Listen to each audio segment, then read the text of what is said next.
Hi, this is Tim of the 1916 Company. Welcome and thanks for logging on. If you love this watch, email me, Team Mosso at the1916company.com for purchase pricing and availability questions concerning this watch.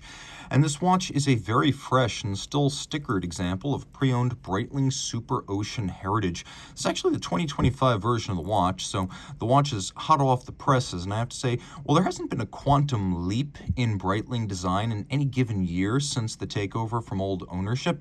The reality is, in aggregate, the changes do amount to a quantum leap, and this is the best Superocean Heritage yet.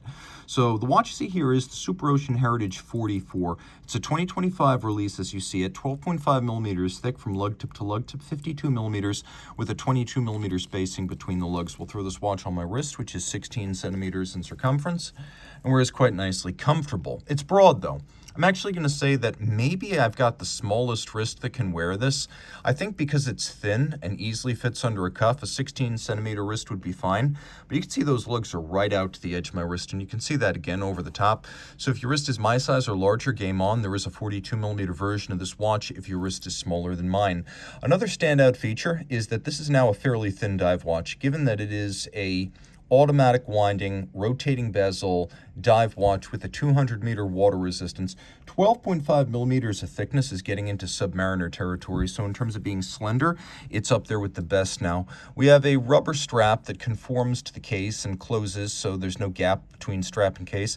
It has a molded pattern that looks like a mesh bracelet, which is a little bit eccentric, but it's attractive and gives some much-needed definition to the rubber strap. You can see on the bottom there's a hollow to vent the wrist and add a little bit of flexibility. Brand new Breitling factory strap, no crimping, no gouging. We have a twin trigger release, single fold deployment. You can see externally we've got the Breitling logo. We've got a little bit of beveling on the side. Both triggers have to be pressed for it to open. It cannot fly open inadvertently. So you've got security when the watch is closed. Long arcing lugs, and you can see how Breitling has allowed the lugs to ride up the side of the bezel on each flank. That allows you to have nice, full, beautiful lugs without a thick watch. That's a trick a lot of watch designers use. You can see that it is a polished case on every facet. The crown is no guard because this is the Superocean Heritage, not the Superocean. This one's designed to evoke late 50s Breitling dive watches. We've got micro knurling on the side of the bezel, which is really easy to grip and quite pleasurable to do so. It's a nice bite. It really allows you to sink your skin right in and get a nice purchase, even if wet, sweaty, or gloved. Now you can hear a very vocal 120 click ratchet, super precise. I'm even going to opine that this is now a little bit better even than a Rolex dive bezel. It's just as refined, but it has a more mechanical feel and a louder click, and I like that. I like a mechanical feeling dive bezel.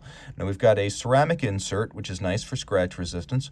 We have a somewhat bubble-like double cambered sapphire designed to look like a vintage plexi, green metallic sunburst dial, and then applique indices, including a lovely broad arrow, hour hand, and a vintage style index at 12. Vintage Superocean script. We've got an applied B. Let's do a Lume shot, see what we've got here. No shortage of lume, including the seconds hand, which I consider essential on a dive watch. You need to know if your diver is running in the dark. And then we've got a couple of setting modes here that are useful. Hacking, obviously. Pull the crown out, seconds hand stops. You could set it to a reference time. There's also a quick set for the date, so you can rapidly cycle that. Screw down crown, of course. You can see it's a very minimalist crown with a little bit of a domed profile and a sharp knurling. Flip it all over. Caliber B31.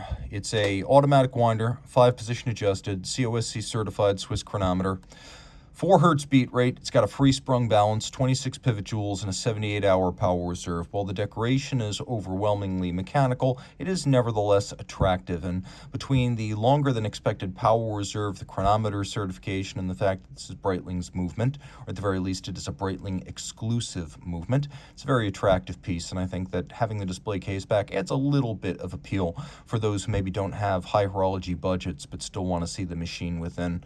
And you can see we've got Inca Block shock protection and a free sprung balance with all the adjustments on the balance done using paired adjustment bolts on the balance rim. So reach out to Team Mosso at the1916company.com for purchase and pricing details.